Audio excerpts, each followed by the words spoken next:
Olá, queridos amigos.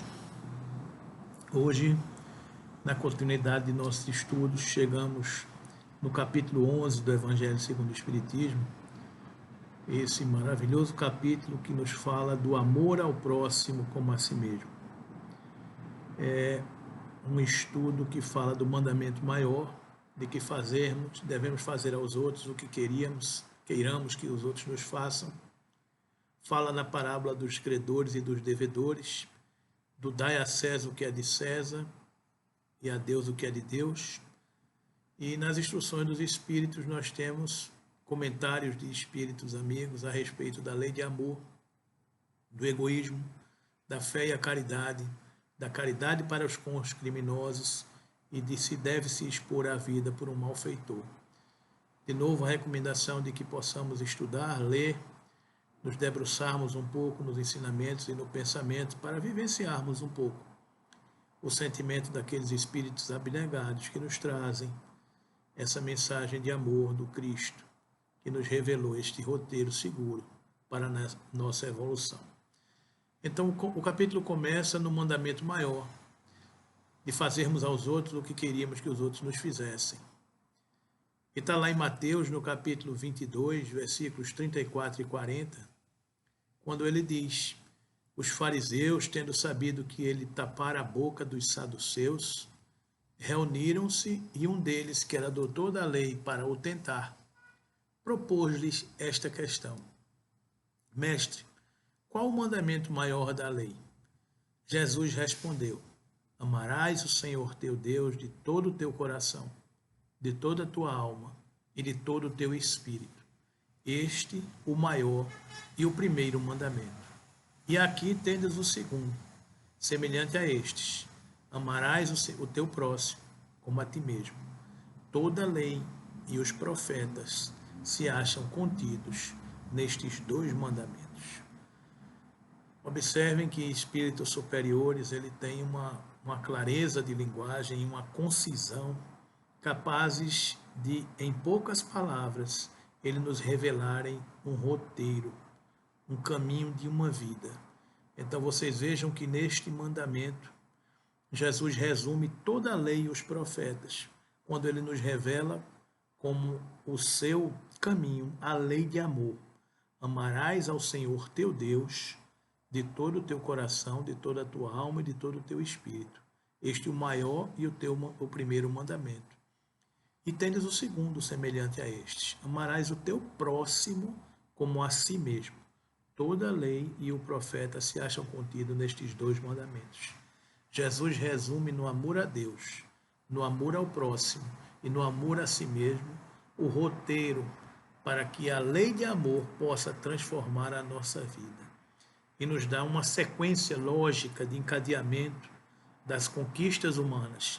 Primeiro devemos nos amar, depois amar ao próximo e só depois amar a Deus. A gente se ama porque alguém que se ama, alguém que se harmoniza porque se gosta, porque se compreende, porque valoriza o que é, consegue amar o que está ao seu redor, consegue conviver com fraternidade e com alegria, amando o seu próximo, e consegue que com este amor que irradia, amar a Deus, que está presente em todas as coisas, na natureza, nos animais, na sociedade, na humanidade. Então, é uma conquista gradual, a gente se amar, amar ao próximo e amar a Deus. E este é o maior de todos os mandamentos. E lá em Mateus, no capítulo 7, versículo 12, ele nos fala da regra áurea: fazei aos homens tudo o que queirais que eles vos façam, pois é nisto que consiste a lei e os profetas. E em Lucas, no capítulo 6, versículo 31, ele diz mais ou menos a mesma coisa, quando ele fala: tratai todos os homens como quererias que eles vos tratassem.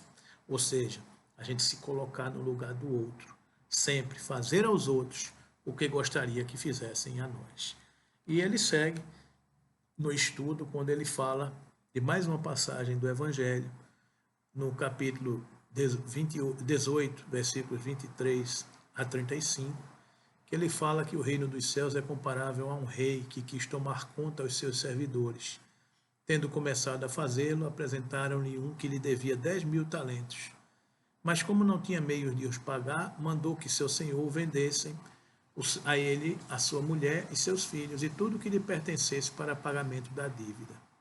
O servidor, lançando-lhe aos pés, o conjurava, dizendo: Senhor, tem um pouco de paciência e eu te pagarei tudo. Então o senhor, tocado de compaixão, deixou-o ir e lhe perdoou a dívida.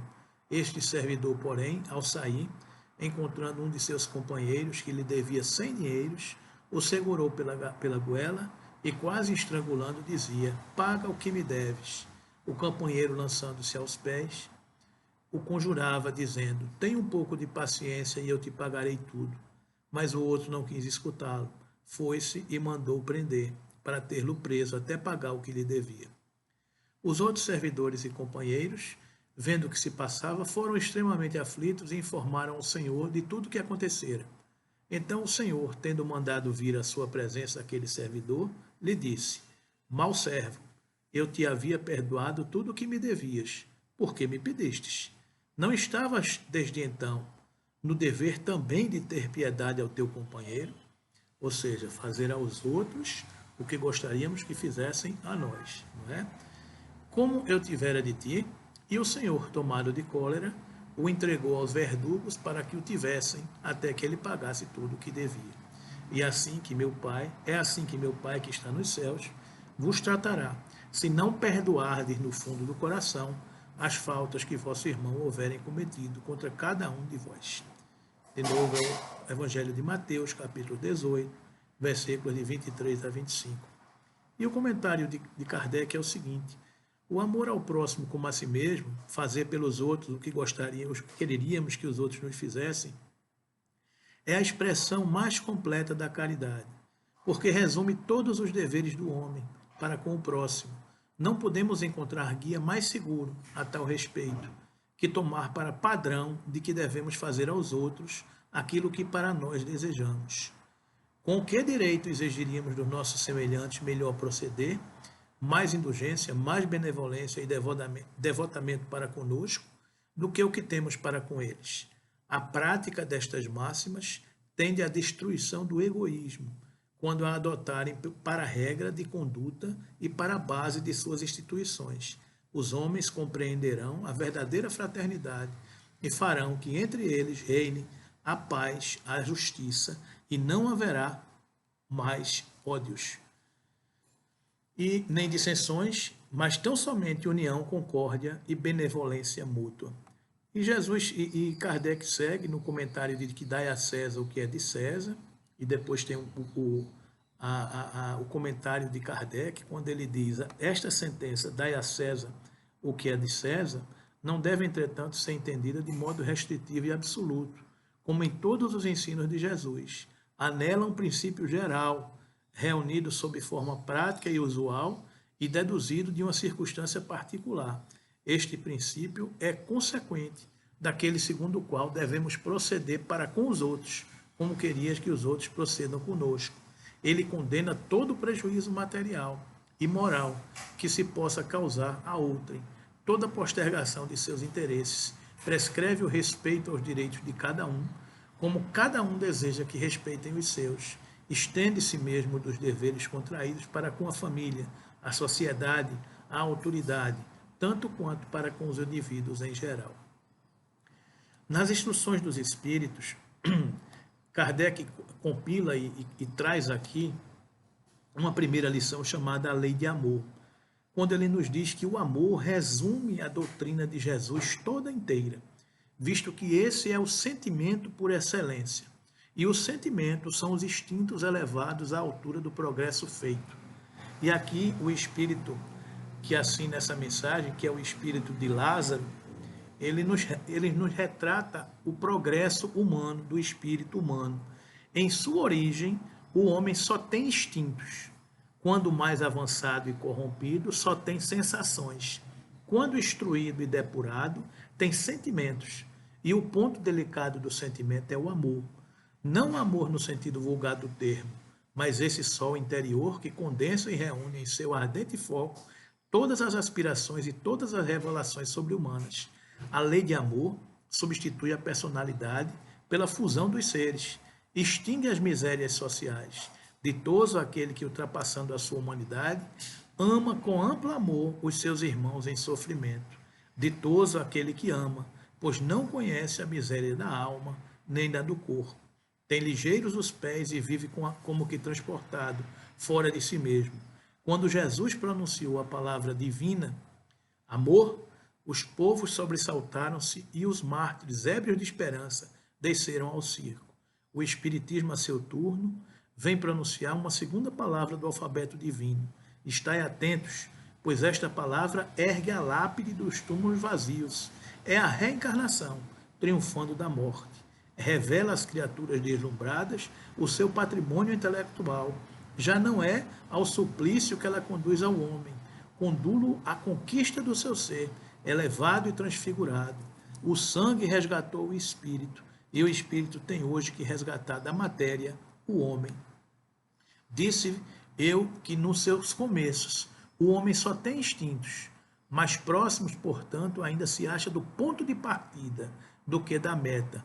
Ou seja, estamos mais próximos dos instintos do que da meta, que é o amor por excelência, aquele em quem predominam os instintos.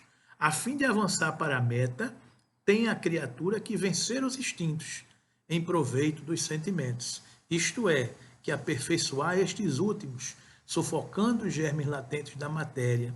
Os instintos são a germinação e os embriões dos sentimentos. Trazem consigo o progresso, como a glande encerra em si o carvalho. E os seres menos adiantados são os que, emergindo pouco a pouco as suas crisálidas, se conservam escravizados aos instintos. O espírito precisa ser cultivado como um campo. Toda a riqueza futura depende do labor atual, que vos granjeará muito mais do que bens terrenos, a elevação gloriosa. E então que, compreendendo a lei de amor que liga todos os seres, buscarei nela os gozos suavíssimos da alma, prelúdio das alegrias celestes. A gente lendo, e eu sugiro a vocês que leiam e se debrucem sobre essa mensagem, porque ela traz um conceito da evolução humana a partir da lei de amor, caminhando os espíritos dos instintos, das sensações, até chegar na plenitude dos sentimentos, que é o amor. E aí a gente consegue visualizar cada uma das criaturas humanas, aonde estão mais matriculadas no capítulo dos instintos, das sensações ou dos sentimentos. Nos mostra a escala espírita em toda a sua plenitude. E Fenelon tem aqui uma mensagem que diz, ou Fenelon tem uma mensagem que diz: o amor é de essência divina, e todos vós, do primeiro ao último, tendes no fundo do coração a centelha desse fogo sagrado. E é fato que já haveis podido comprovar muitas vezes. O homem, por mais abjeto, vil e criminoso que seja, vota a um ente ou a um objeto qualquer viva e ardente afeição, a prova de que tudo quanto tendesse a diminuí-la e alcança, não raro, sublimes proporções. E ele segue em todos os seus comentários, e no final ele diz: o efeito do amor, o efeito da lei de amor são o melhoramento moral da raça humana e a felicidade durante a vida terrestre. Os mais rebeldes e os mais viciosos se reformarão. Olha aí a esperança. Os que hoje são rebeldes e viciosos se reformarão também, quando observarem os benefícios resultantes da prática deste preceito. Não façais aos outros o que não quiserdes que vos façam. Fazei-lhes ao contrário, todo o bem que vos desejam ao alcance de fazer-lhes. Não acrediteis na esterilidade e no endurecimento do coração humano. Ao amor verdadeiro, ele, a seu mau grado, cede. É um imã a que não lhe é possível resistir. O amor é um imã. O contato desse amor vivifica e fecunda os germes que dele existem em estado latente nos vossos corações. A terra, orbe de provação e de exílio, será então purificada por esse fogo sagrado e verá pratificados na sua superfície a caridade, a humildade, a paciência, o devotamento, a abnegação, a resignação e o sacrifício, virtudes todas filhas do amor. Não vos canseis, pois, de escutar as palavras de João, o evangelista. Como sabeis, quando a enfermidade e a velhice o obrigaram a suspender o curso de suas prédicas. Limitava-se a repetir estas suavíssimas palavras. Meus filhinhos, amai-vos uns aos outros. Amados irmãos, aproveitai essas lições. É difícil o praticá-las, porém, a alma colhe delas imenso bem. Crede-me, fazei o sublime esforço que vos peço. Amai-vos e vereis a terra em breve transformada num paraíso onde as almas dos justos virão repousar. Está aí, queridos amigos e irmãos, o amor é o caminho que fará com que a nossa terra, o nosso planeta Terra, passe por esse estágio de planeta de expiações e provas para mundo de regeneração. A escolha da lei de amor. E Emmanuel arrebata numa mensagem que ele coloca aqui sobre o egoísmo, quando ele diz: o egoísmo é a chaga da humanidade, tem que desaparecer da terra, a cujo progresso moral obsta. Ao Espiritismo está reservada a tarefa de fazê-la ascender na hierarquia dos mundos. O egoísmo é, pois, o alvo para o qual todos os verdadeiros crentes devem apontar suas armas, dirigir suas forças, sua coragem. Digo coragem porque dele muito mais necessita cada um para vencer-se a si mesmo do que para vencer aos outros. Que cada um, portanto, empregue todos os esforços a combatê-lo em si mesmo, certo de que esse monstro devorador de todas as inteligências, esse filho do orgulho, é o causador de todas as misérias do mundo terreno. É a negação da caridade e, por conseguinte, o maior obstáculo à felicidade dos homens. E esse antagonismo entre a caridade e o egoísmo, a invasão do coração humano por essa lepra que se deve atribuir o fato de não haver ainda o cristianismo desempenhado por completo a sua missão. Cabem-vos a vós, novos apóstolos da fé, que os espíritos superiores esclarecem, o encargo e o dever de estipar esse mal, a fim de dar ao cristianismo toda a sua força e desobstruir o caminho dos pedrouços que lhe embaraçam a marcha. Expulsai da terra o egoísmo, para que ela possa subir na escala dos mundos, porquanto já é tempo de a humanidade envergar na sua veste viril, para o que cumpre que primeiramente o espilai dos vossos corações. Está aí, queridos amigos, o capítulo 11, amar ao próximo como a si mesmo, seguirmos a lei de amor, a Deus acima de todas as coisas, ao próximo como a si mesmo, e fazer aos outros o que gostaríamos que nos fizessem, seguir o amor para caminharmos dos instintos para as sensações até chegar na plenitude dos sentimentos, desenvolver as virtudes e nos extirparmos dos vícios e das paixões, como o egoísmo, para que marchemos junto com a terra para esse tão almejado progresso que Jesus nos disse que seríamos destinados a ele, e que sigamos ao nosso Mestre Jesus para chegar a essa felicidade plena do Espírito, que já conquistou o amor em seu coração. Que fiquemos em paz e sigamos com Jesus.